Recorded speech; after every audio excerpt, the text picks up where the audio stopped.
Project Bluebeam.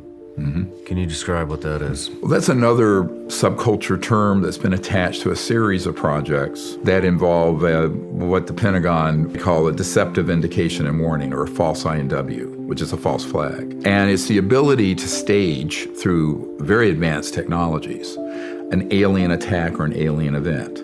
And it's a whole series of them. Now, what most people don't know about, since late 50s, early 60s, like the Barney Hill case, those were all human assets abducting innocent people made to look alien. And so that psychological warfare was authorized in 1953-54. 1954, we mastered gravity control. So we started deploying these assets to begin to condition the public that there's a scary threat from outer space. I mean, look at Hollywood, Alien. If you want to see a script for what's coming fairly soon, look at the movie Independence Day.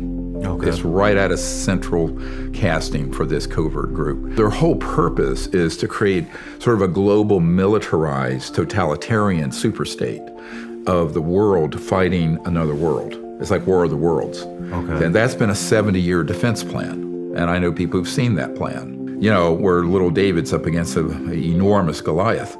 And nevertheless, you know, the truth, if people want the truth, Gloria Steinem said, the truth will set you free, but first it'll piss you off. But it's time for people to actually realize that this is something they have to take seriously. So now, if you add those capabilities to holographic capability, scalar weapon capability, space-time systems where you can alter the flow of space-time in an area. At the CIA, they call this WSFM, Weird Science and Frickin' Magic. And this is the problem. I call it the big technology gap between what conventional Pentagon, Special Forces, Joint Staff, Senate Intel, Armed Services, House Intel, the President, National Security people, what they know and what this group has. So what they know, it's like this is, just to make this real for people.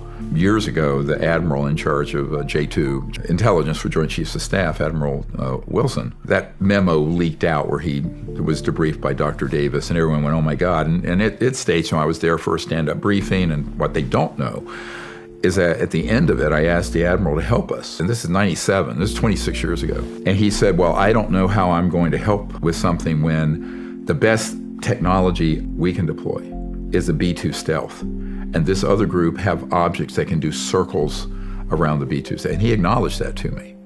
I said, well, that doesn't mean you can't. He says, well, I can't unless it's authorized. I said, well, where do you need the authorization? Well,